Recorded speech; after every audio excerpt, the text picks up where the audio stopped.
우리가 어제 읽었던 말씀 가운데서 월요일날 예수님께서 제자들을 데리고 예루살렘으로 또다시 올라가시면서 하나의 무화과 나무를 보시면서 열매를 구했는데 그 무화과 나무에 열매가 없었습니다. 그걸 보셨던 주님께서는 그 무화과 나무를 향해서 다시는 내게서 열매를 얻지 못하리라 하시는 그 말씀을 하시자 하루가 지나서 이제 화요일날 제자들과 함께 다시 예루살렘 올라가는 중에 그 무화과 나무가 마르게 된 것을 보고는 깜짝 놀라게 된 것이죠.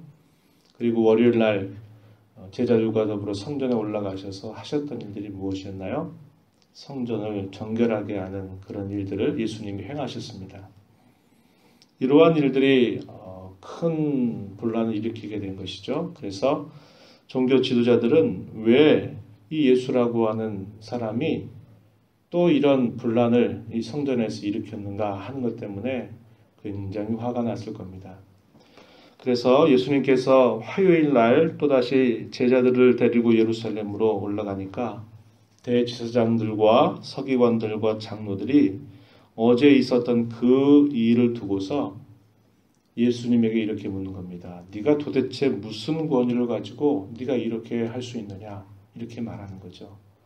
감히 성전에서 네가 이렇게 이 성전에 분란을 일으킬 수 있느냐라는 걸 가지고 따지기 시작한 것입니다. 그때 예수님께서 이들과 더불어 논쟁을 하시게 되면서 여러 가지 이야기를 해주셔요. 마가복음에 계속해서 그 내용을 살펴보면 포도농부의 비유를 통해서 말씀하시기도 하고요.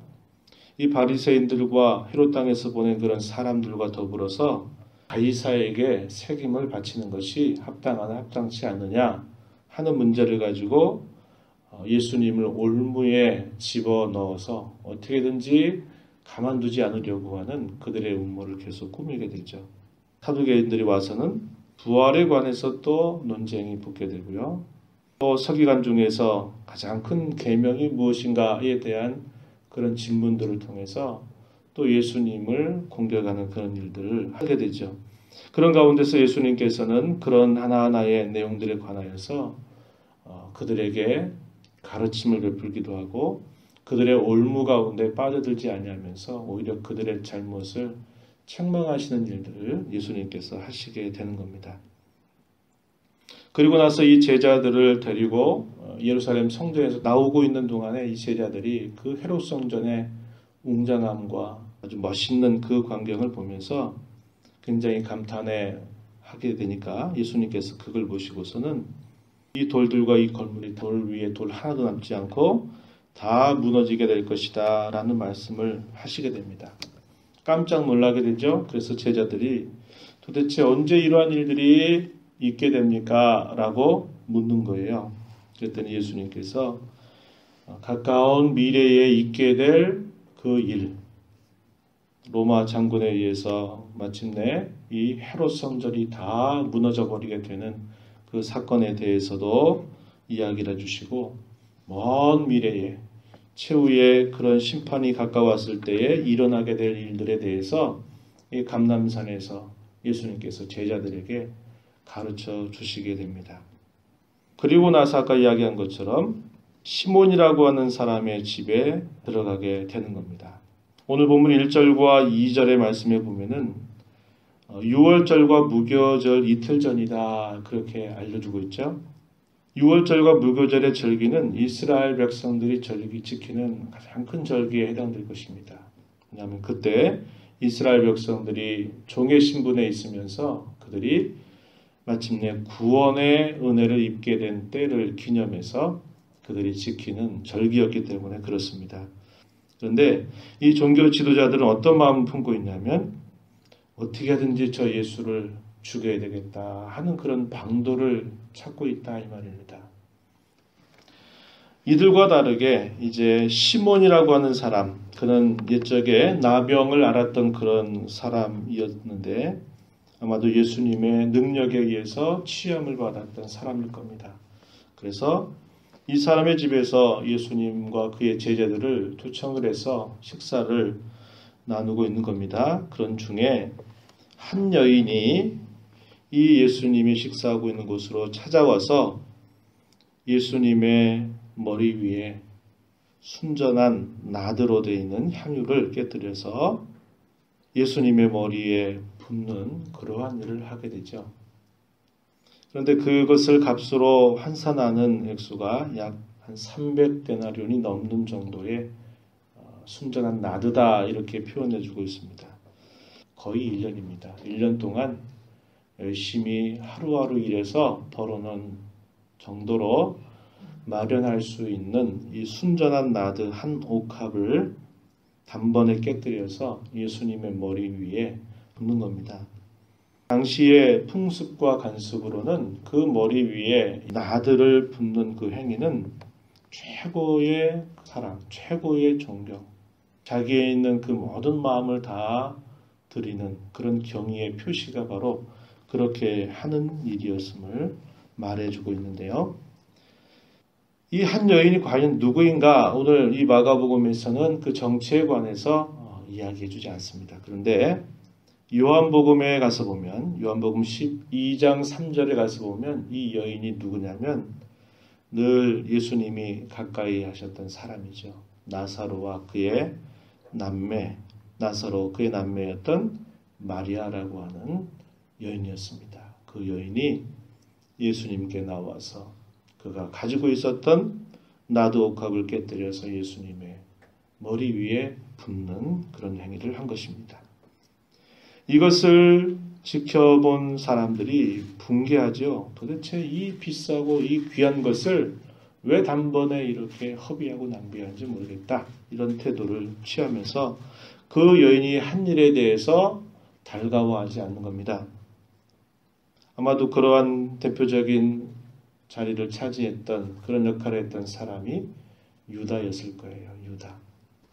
그러면서 하는 말이 뭐냐면 이것을 300데나리온 이상에 팔아서 가난한 사람들에게 준다면 이게 얼마나 선하고 좋은 일이겠느냐 겉으로는 이렇게 말하지만은 그의 속은 어떠했는가 탐욕스러운 그런 마음을 가지고서 한 말이다 이 말입니다. 이것도 요한복음 12장 6절 말씀에 보면 그러한 그의 속마음이 그대로 표현되고 있는 것을 우리가 확인하게 되는 겁니다. 예수님께서는 오히려 그런 상황 속에 그 여인을 칭찬하셔요. 가만두어라. 너희가 어찌하여 그를 괴롭게 하느냐. 그가 내게 좋은 일을 하였다. 나에게 아름다운 일을 했다라고도 번역됩니다. 가난한 사람들은 언제든지 너희 가운데 있어서 아무 때라도 원하는 대로 도울 수 있겠지만은 나는 너희와 항상 함께 있지 아니할 것이다. 그녀는 힘을 다하여서 내 몸에 향유를 부어 내 장례를 미리 준비하였다. 이렇게 예수님께서 말씀하시고 더 나아가서는 온 천하에 어디서든지 복음이 전파되는 곳에는 이 여자가 행한 일도 말하여 그를 기억할 것이다. 이렇게 예수님께서 말씀하시면서 그 여인의 행위를 높이 칭찬하시는 그런 모습이 오늘 본문 속에 표현되고 있는 겁니다. 종교 지도자들의 예수님에 대한 이 반감은 아주 극심하게 치닫고 있었고 반면에 그런 와중에서도 이 한 여인은 자기의 최고의 마음을 그 주님 앞에 표현하면서 예수님에 관한 사랑을 표하는 그런 모습이 너무나 대조적으로 그려지고 있다라고 하는 겁니다. 도대체 무엇이 이러한 전혀 상반된 이런 태도를 갖게 했을까요? 주님이 누구신지를 정확하게 제대로 알기 때문이었습니다. 예수님을 그분이 누구이신가를 안다면 단순히 그 순전한 나도 한 옥합을 깨뜨리는 것으로 예수님께 대한 그분의 경의를 다 표할 수 있을까요? 그럴 수 없는 거죠. 그 여인은 적어도 그것으로도 부족한데 내가 가지고 있는 것으로 내가 주님께 이러한 마음을 제가 드리고 싶습니다 하는 마음으로 드렸던 것이다 하는 겁니다. 이 여인이 예수님을 얼마나 깊이 알았을까요? 저와 여러분이 알고 있는 것보다 예수님 더 많이 알고 있을까요? 그러지 않았을 겁니다. 분명히 그러지 않았을 거예요. 예수님께서 내 장사를 미리 준비하는 것이다 이야기했을 때 마리아가 과연 그것을 다 알고 그렇게 했다라고 말하기 어려워요. 제자들마저도 그 사실들에 대해서 계속 오해하고 있다면 하물며 그런 정도까지 알 수 있었겠다 이렇게 추측하기가 어려운 것입니다. 그러나 적어도 그 주님을 통해서 그가 깨닫게 된 사실, 그 사랑에 대한 여인의 감격과 주님을 향한 사랑이 얼마나 진실하고 깊었는가 하는 것들을 이걸 통해서 우리는 잘 볼 수 있게 되는 것이죠. 이런 말씀들을 이렇게 기록을 남겨주셔가지고 우리에게 이 말씀을 읽게 하시는 그 뜻에는 우리가 어떠한 것으로 주님을 대하고 주님을 섬겨야 될 것인가에 관해서 아주 잘 보여주고 있음을 깨달아야 한다는 것이죠. 저와 여러분은 더 많이 압니다. 왜 그래요? 주님이 왜 이런 걸음을 가셨어야만 됐는지, 주님이 왜 그런 말씀을 하셨고 그런 일들을 행하셔야만 됐는지, 왜 십자가에서 그렇게 처절하게 죽으셔야만 했는지, 다시 사셔야 했는지, 그러한 이유에 관하여서는 당시의 제자들보다도 그 누구보다도 더 많이 알고 있는 것이 오늘 저와 여러분이 아니겠습니까? 그분의 사랑으로 말미암아 우리가 이러한 구원을 받았다면 예수님에 관해서 우리가 그분을 어떻게 섬겨야 될 것인가? 나는 그 주님을 어떻게 지금 섬기고 있는가? 나는 어느 정도의 마음과 어느 정도의 자세를 가지고 주님을 대하고 있는가를 우리는 다시 한번 깊이 우리 스스로를 향해서 물어봐야 합니다.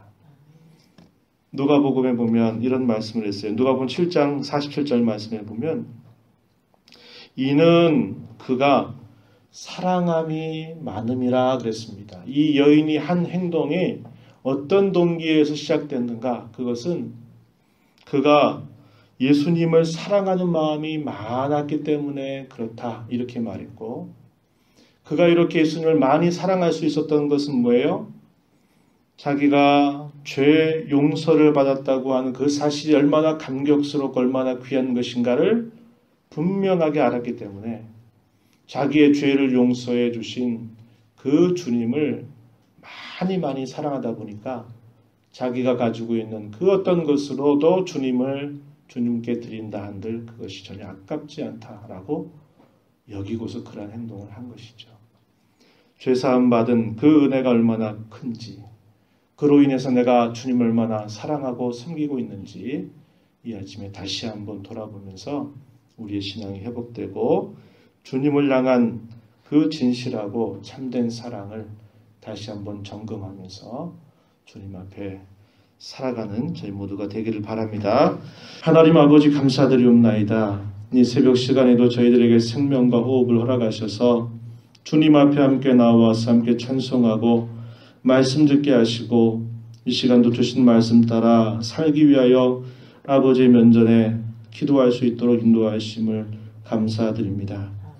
죄사함을 받은 그 기쁨과 그 감격이 얼마나 크고 귀한지 다시 한번 저희들 심령 속에 깊이 깨닫게 하시고 깨우쳐 주셔서 잃어버렸던 주님을 향한 사랑을 다시 한번 회복할 수 있는 귀한 기회가 되게 하여 주옵소서.